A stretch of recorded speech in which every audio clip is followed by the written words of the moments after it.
اگر ہم حضرت خدیجہ کی بات کرتے ہیں تو وہ بھی ایک وقت آیا جب حضور پاک کو خانہ کعبہ سے نکالا جا رہا تھا. وہ ایک عرصہ جو تکلیف میں گزارا, پھر وہاں پہ جو تکالیف رہیں, کھانے کے پرابلمس, باقی چیزیں, اس پہ بھی میں چاہتا ہوں کہ تھوڑا سا, کیونکہ دیکھیں یہ میں کل بھی جب میں بات کر رہا تھا نا, تو یہ سمجھانے کی مقصد یہ ہے کہ ہمیں سبق حاصل کرنے ہیں ان چیزوں سے,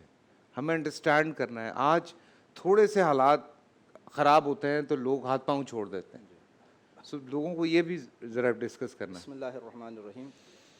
حضرت بی بی خدیجۃ الکبریٰ سلام اللہ علیہا کا یوم وفات آج ہے. تمام عالم اسلام کی خدمت میں تسلیت پیش کرتا ہوں. حضرت بی بی خدیجۃ الکبریٰ سلام اللہ علیہا وہ ہستی ہیں کہ جنہوں نے رسول اکرم صلی اللہ علیہ وآلہ وسلم کی دعوت و تبلیغ کے کام کو آگے بڑھانے میں مکی زندگی کے اندر سب سے زیادہ اہم کردار ادا فرمایا. چونکہ مکی دور کے حوالے سے جیسے کہ آپ نے بھی مشکلات کا تذکرہ فرمایا کہ کافی زیادہ مشکلات تھیں. مکی دور کے اندر جو مشکلات تھیں ان کا ہم آج کے اس دور میں بیٹھ کر تصور بھی نہیں کر سکتے. ہم ان واقعات کو پڑھتے ہیں, ان چیزوں کا تذکرہ سنتے ہیں, پڑھ لیتے ہیں, لیکن باقاعدہ ان کو محسوس نہیں کر سکتے. مکی دور میں کسی کا اسلام قبول کر لینا اپنی جان کو خطرے میں ڈالنے کے مترادف تھا. ٹھیک ہے, یعنی آپ اپنی جان کو ہتھیلی پر رکھ کر معاشرے کے اندر پیش کر رہے ہیں کہ دشمن جو ہے کسی بھی وقت آپ کے اوپر حملہ آور ہو سکتے ہیں. میں معذرت چاہ رہا ہوں, اس سے پہلے 3 بیٹے ہیں جی, وہ بھی رخصت ہوئے, 2 بیٹے جی جو رخصت ہوئے جی, بیٹیوں کے بھی کچھ مسائل رہے, تو وہ ساری میں چاہتا ہوں کہ اتنا پریشر ہے, اتنا پریشر ہے, تو اس پہ اگر ہم جی سوری میں صرف اس بات پہ آ رہا تھا میں. جی بالکل. حضرت خدیجہ سلام اللہ علیہا ہی سے اللہ رب العزت نے آپ کو اولاد بھی عطا فرمائی. مکے کے اندر جو مشکلات وغیرہ ہیں اور اس کا تذکرہ بھی اسی روایت کے اندر ہے کہ جس کی طرف ڈاکٹر صاحب نے اشارہ فرمایا کہ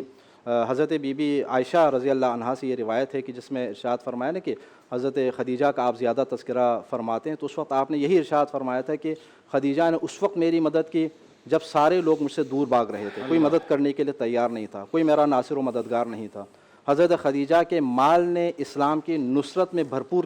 کردار ادا کیا. اور تیسرا نقطہ یہی کہ جس کی طرف آپ نے اشارہ, حضرت خدیجہ سلام اللہ علیہا سے اللہ رب العزت نے مجھے اولاد عطا فرمائی.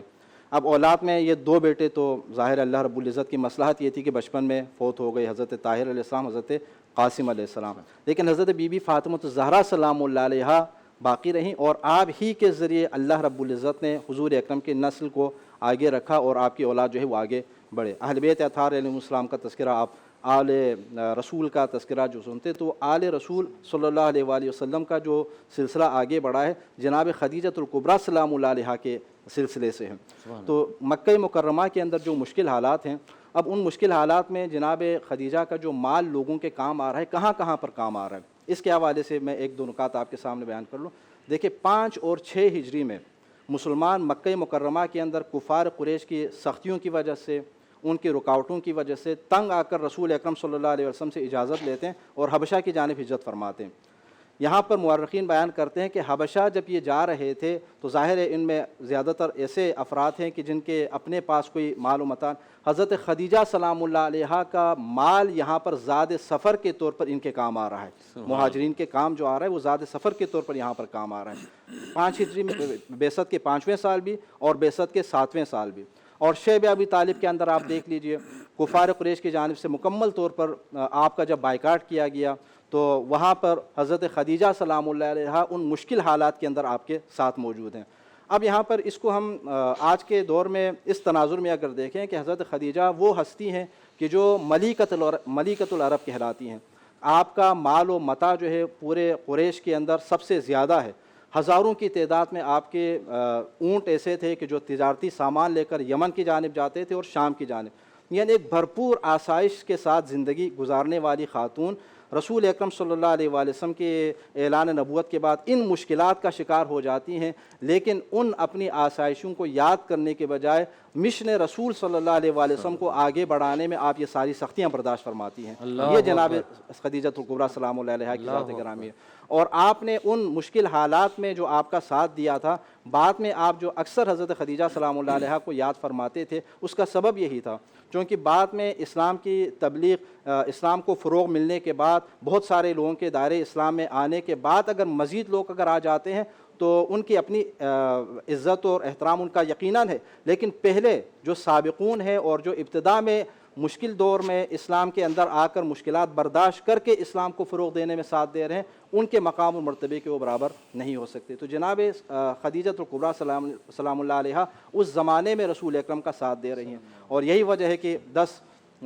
رمضان المبارک کو جب آپ کی رحلت ہوتی ہے، آپ کا جب وصال ہوتا ہے، اور اس کے پھر چند دنوں کے بعد آپ کے دوسرے چچا حضرت ابو طالب علیہ السلام کا جب وصال ہوتا ہے، تو رسول اکرم صلی اللہ علیہ وآلہ وسلم کو اس کا اتنا غم ہوتا ہے ان دو آپ کے عزیز ترین افراد کے بچھڑنے کا، کہ پورے سال کو غم کے سال کے طور پر مناتے ہیں۔ اس لیے آپ سیرت کی کتابوں کو آپ دیکھ لیجئے، روایات کی کتابوں کو آپ دیکھ لیجئے، وہاں پر عام الحزن کا ٹائٹل دیا گیا۔ عام الحزن کے حوالے سے یہاں پر علماء نے یہ لکھا ہے، عام الحزن کیوں قرار دیا؟ اس لیے کہ پیغمبر اکرم کے چچا نہیں بچھڑے، پیغمبر اکرم کی صرف زوجہ نہیں بچھڑے، بلکہ اس کار رسالت کو آگے بڑھانے میں جو آپ کے سب سے زیادہ حمایت کرنے والے اور معاونت کرنے والے اور دشمنوں سے آپ کی حفاظت کرنے والے، ان دو ہستیوں کو وہ دو ہستیاں جو ہے آپ سے بچھڑ گئیں، اس لیے آپ جو ہے اس سال کو عام الحزن کا نام دیتے ہیں۔ اور یہاں پر یہ ہے کہ مکہ مکرمہ میں لوگوں کی جانب سے جب تکالیف برداشت کر کے آپ اپنے گھر کے اندر تشریف لاتے تھے، تو آپ کا حوصلہ بڑھانے والی جو ہستی تھی